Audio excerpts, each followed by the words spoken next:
to the FW Arms setup video for PrimeTime.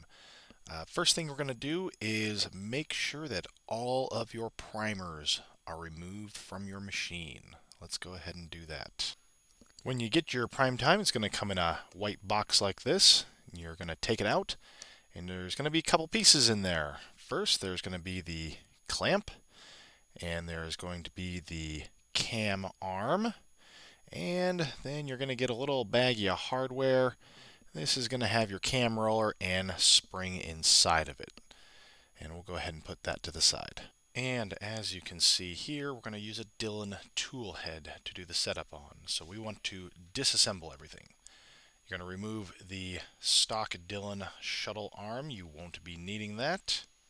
And you're going to want to remove the cam finger that drives that shuttle arm. I'll bring a picture of that up here so you can see. That's it right there. We're going to work with the cam roller first. So what we're going to do, take your cam roller, it's a brass piece, it's either 1024 or quarter 20, and we're going to take the corresponding nut and screw it all the way on, right up until it almost bumps that roller bearing right there. And a quick little zoom in, and we are going to screw the cam roller into that quarter 20 or 1024 threaded hole in your tool head, almost until the nut touches. Just like that. Now we'll go up here to our primer tube stack. Go ahead and remove that primer stick out, unscrew your cap. Go ahead and remove any of the low primer hardware you may have. You may need to deburr this section of your primer tube housing. Go ahead and zoom up in here so you can see there may be a burr right here.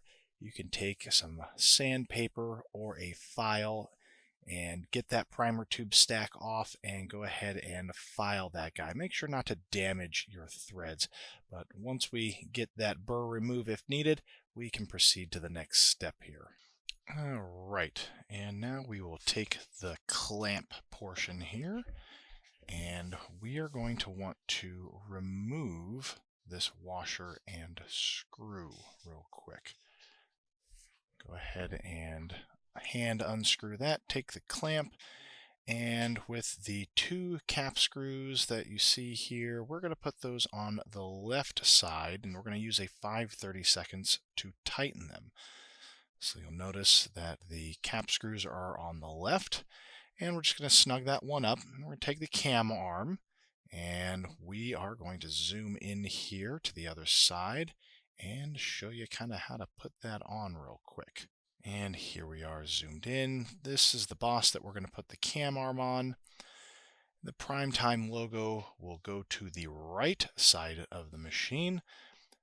That will go right over the boss there, and it should just fit snugly on top of that. We'll take the washer. You notice it's cupped slightly. We want the curved portion to go towards the cam arm. You'll see that little depression there. The depression is going to go to the left side of the machine. We'll go ahead and put that on the cam arm like that. We will take our screw, and with a 5/64 hex wrench, we can go ahead and tighten that up. Just need to snug it. You don't need to hulk that down.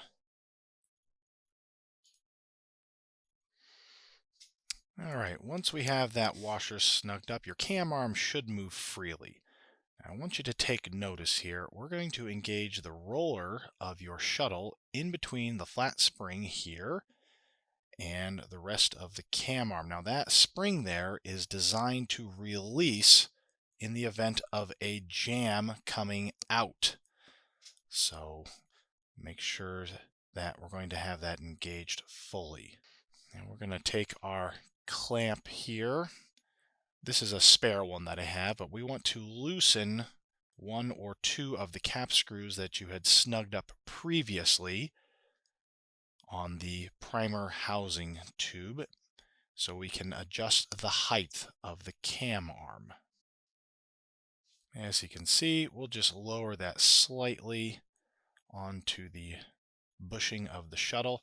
Now we want to make sure that we don't go so deep with the cam arm that we're going to be dragging on the press. So these surfaces on the cam arm and the spring, we want to make sure that they don't drag on the press right there where I'm pointing. So just halfway past the point of the bushing, and you should be good to go. Go ahead and snug up the clamp using one cap screw. You don't want it so tight that you can't rotate it by hand, because we're going to go and do a rough alignment of the cam arm here. Your cam arm should move freely like this. If it's dragging, probably hitting the press. So we want to look at the gap that the cam arm has with the press. And if your gap is larger on the back end here, you're going to want to rotate the clamp clockwise. If the gap is bigger on the front end there, you're going to want to rotate it counterclockwise, just enough so that's starting to run smoothly. Now we're going to adjust the cam roller depth. What this cam roller here does is it not only allows the cam arm to function smoothly, the washer there keeps it from moving in and out. So we're going to bump the washer onto the cam arm and then move it back about half a turn. You may need to have your press up to allow your cam arm to touch the cam roller.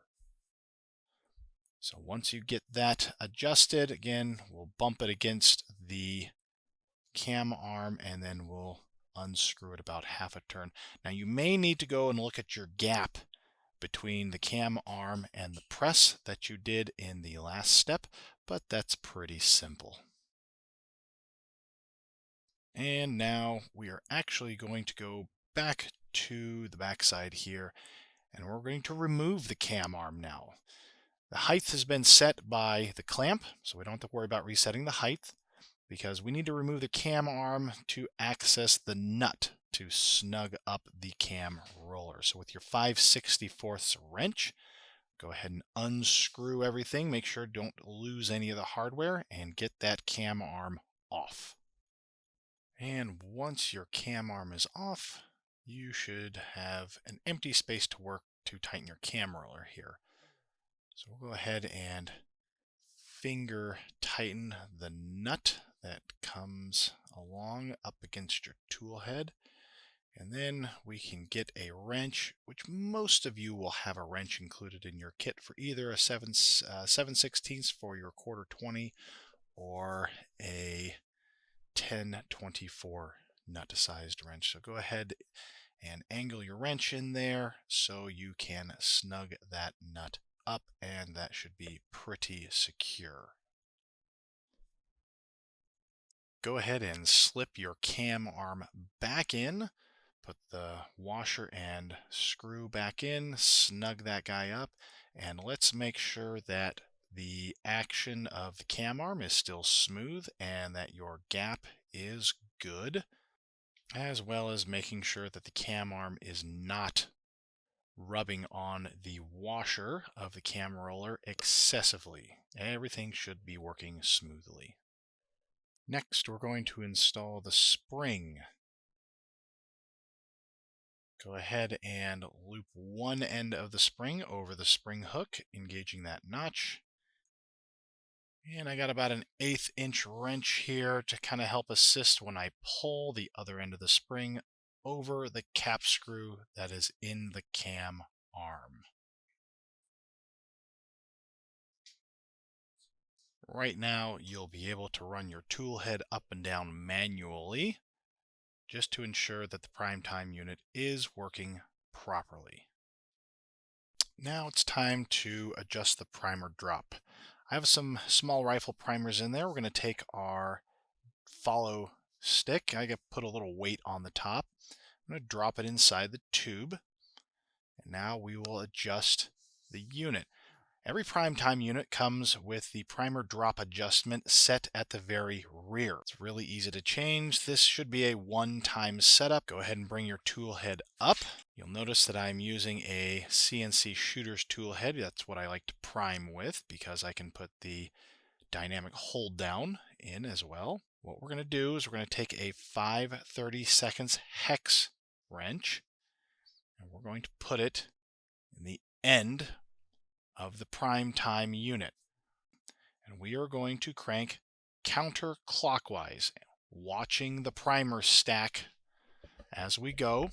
You'll see it start to move.